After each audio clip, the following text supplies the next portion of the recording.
In this video, we're going to talk about entropy and enthalpy. So when we talk about thermodynamics, one of the things that we focus on is whether a process is spontaneous or not. So by spontaneous, we're referring to something that once it gets started, it will proceed on its own without us having to do anything. So we don't need to add energy or do anything to the system to cause it to continue. It will continue on its own. So, for example, if we have these two chambers that are filled with some type of gas, and we have a stopcock in between them, if we open that stopcock, then the gas will fill the second chamber, this chamber we have labeled B. That's a spontaneous process. But if we wanted to go in the other direction, if we wanted to have all of the gas go into one of the chambers, that's not going to be a spontaneous process. We would need some external influence to force that to happen.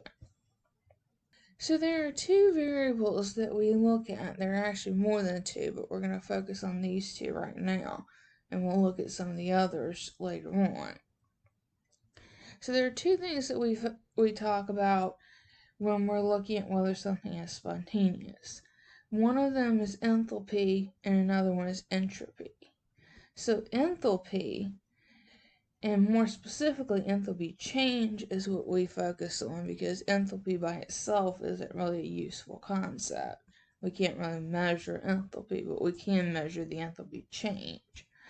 So enthalpy change is essentially the heat change in a reaction or a process. The key is that it has to be at constant pressure.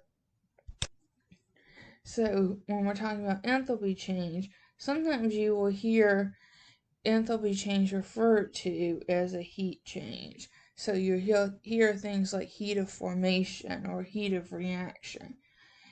That means the same thing as an enthalpy change or the enthalpy of formation or the enthalpy of reaction. They're just different ways of referring to delta H. The other term that we haven't talked about very much yet is entropy. So entropy is essentially the disorder in a system. It's the amount of molecular randomness, which we typically will refer to as disorder. So we've talked about, back in the first semester of this course, we talked about enthalpy. And we talked about when delta H is negative, that's an exothermic reaction. And when delta H is positive, that's an endothermic reaction. So something like burning a hydrocarbon is an exothermic reaction. It releases heat. If we look at something like a phase change, like we're going from solid to liquid, that's endothermic. We have to put energy into that to cause that to happen. Now, if we wanted to go in the other direction, it would be exothermic if we went from liquid to solid. But if we're wanting to melt a solid, then that's going to be endothermic. If we want to vaporize a liquid, that's also endothermic. But despite the fact that these four reactions down here are endothermic, and the first one here is exothermic, all of these are actually spontaneous. Every single one of these reactions will proceed without any external influence.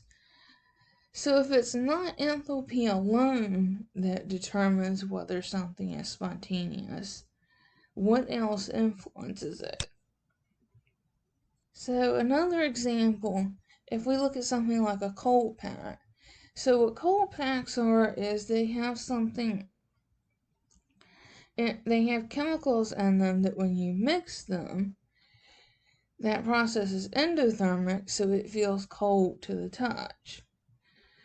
So if these are all endothermic, and if these other reactions here are endothermic, but they're all spontaneous processes, what else influences whether something is spontaneous? Well, in the example of cold packs, when you mix these chemicals together, the particles are more spread out. So if you look at the ions when they have not been mixed together yet, they're very ordered. They're in a nice, neat little pattern here.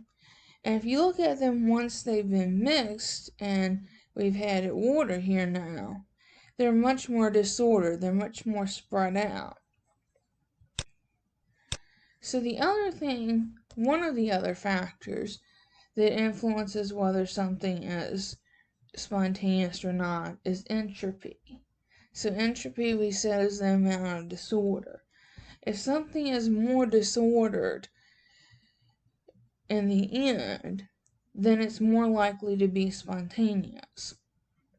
Now, that alone doesn't guarantee that it's spontaneous, just like being exothermic doesn't guarantee that something is spontaneous. But if something is going to be more disordered at the end of the process, things tend towards disorder. So think about your room or some room in your house.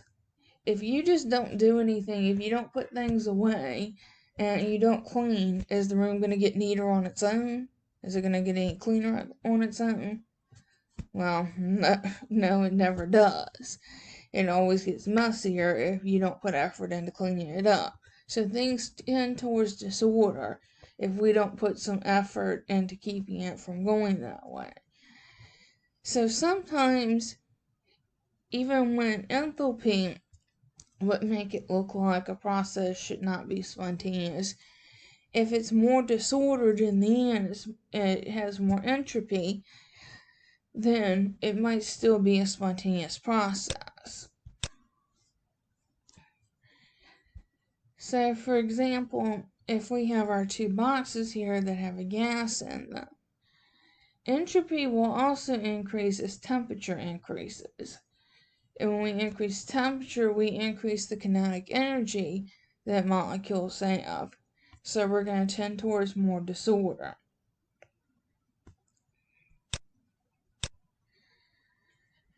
So as we go from solid to liquid to gas, as we go up this graph here, and we go up to gas, yes, we're having to increase the temperature, so we have to be getting energy from somewhere. We have to be putting energy in. But if we go from a solid to a liquid, or from a liquid to a gas, each step here becomes more disordered. So it tends towards a more random disordered pattern, which is the way that tends to be more spontaneous. So this table here lists some standard molar entropies. So there are tables like this in the appendix of your textbook that give standard molar entropies and also standard enthalpies for various substances.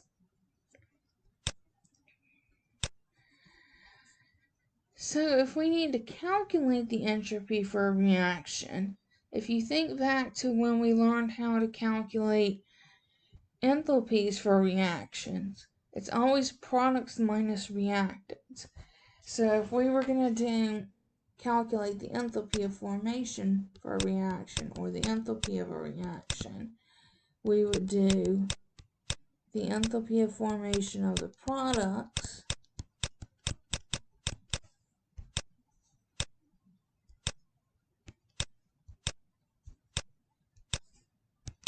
minus the enthalpy of formation of the reactants. Well, it's the same way of doing things when we do entropy, except we're using entropy instead of enthalpy. So the entropy for a reaction is equal to the entropy for the products minus the entropy for the reactants. And we have to multiply that by the coefficient for each product or each reactant. So if we have, for example, 4 moles of one of our products, we would multiply the entropy by 4. So let's take a look at an example here and calculate entropy. So using standard entropies, calculate the standard entropy for the decomposition of N2O4. Now you can find tables that list the entropies for various substances, usually in the appendix of your textbook. And of course, if this were a quiz or an exam, you would be given the entropies for each substance to do the calculation. So the entropy for NO2 is 240.0 joules per Kelvin times mole. And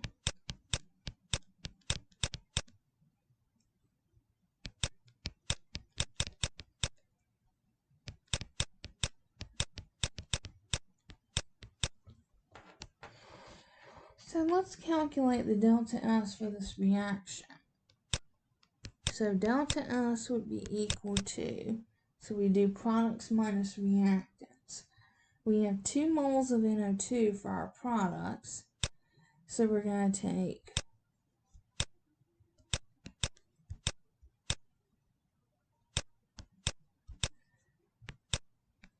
so we have 2 NO2, so we're going to take 2 times the delta S for NO2 is 240.0 joules per Kelvin times mole.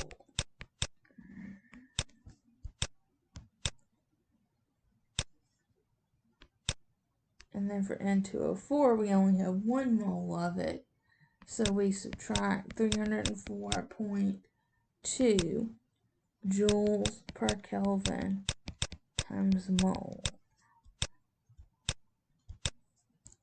So if we take 2 times 240 minus 304.2, we should come up with 175.8 joules per Kelvin times mole.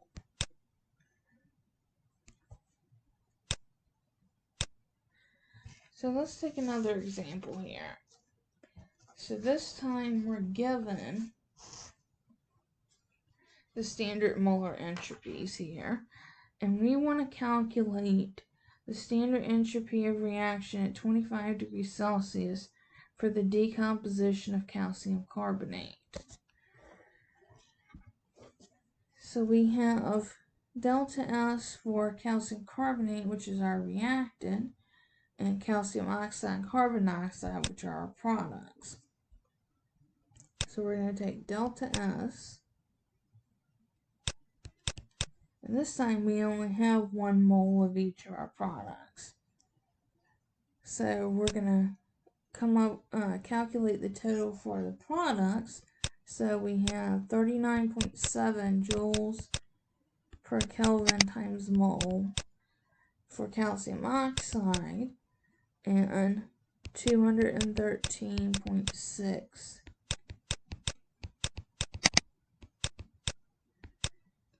joules per Kelvin times mole for carbon dioxide. And then for calcium carbonate, we have 92.9 joules per Kelvin times mole. So if we add up the products, 39.7 plus 213.6, and then we subtract the reactant, 92.9, we get 160.4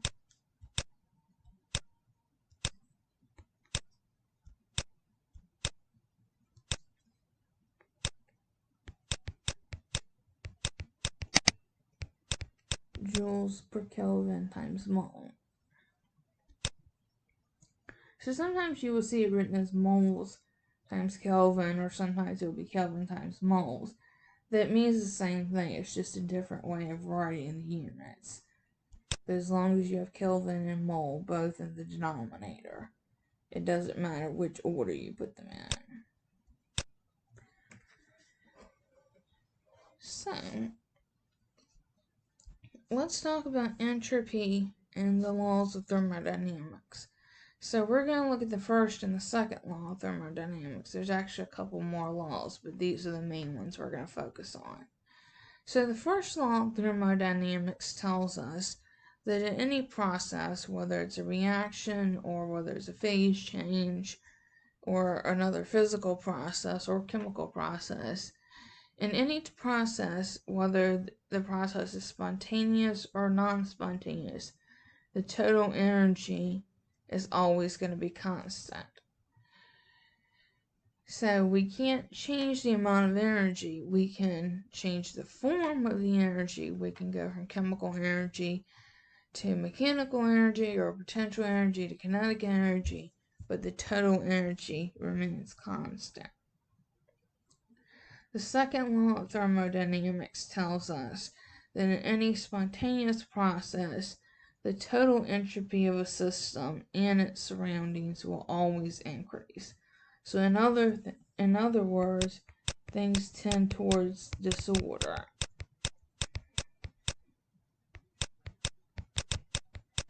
So we're always going to get more disorder, not less, unless we're actively doing something to force the system towards a more ordered.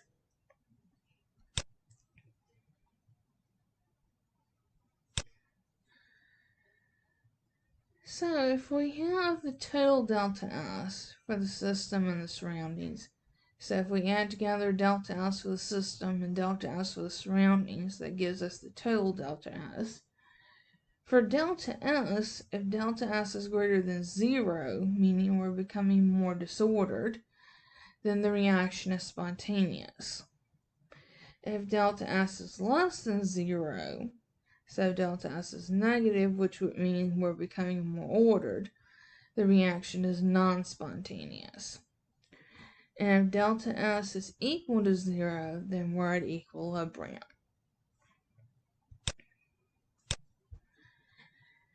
So we can relate delta S to enthalpy. If a reaction is exothermic, then enthalpy is going to be less than 0, which means enthalpy is going to be negative, but the surroundings gain heat and become more disordered, so entropy increases, which means that delta S of the surroundings is going to be positive. If we have a reaction that's endothermic, that means that delta H is positive, so the surroundings lose heat and they become less disordered. They become more ordered, which means that delta S is negative. So delta S for the surroundings, we can go through the algebra here, but what this takes us to is that delta S for the surroundings is equal to the negative of delta H divided by the temperature. So let's look at an example where we have to relate delta S and delta H. Determine if the oxidation of iron metal is spontaneous at 25 degrees Celsius by calculating delta S total time delta H is equal to negative 824.2 kilojoules per mole for 1 mole of Fe2O3. So we have delta S is equal to the negative of delta H divided by the temperature. So we're taking the negative of a negative and an extra 2 here.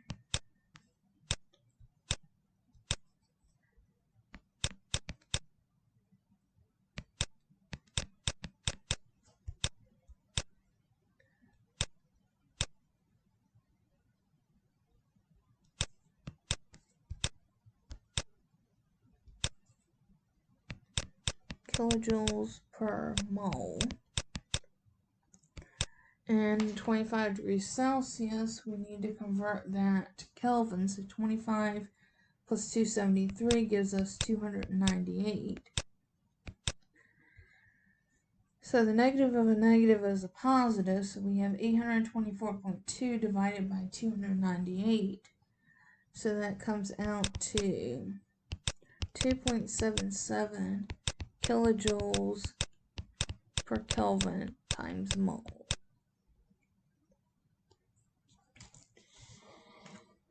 So we're going to stop here, and we will talk in the next video or in a later video about Gibbs free energy, which is another thing that will contribute to whether or not a reaction is spontaneous.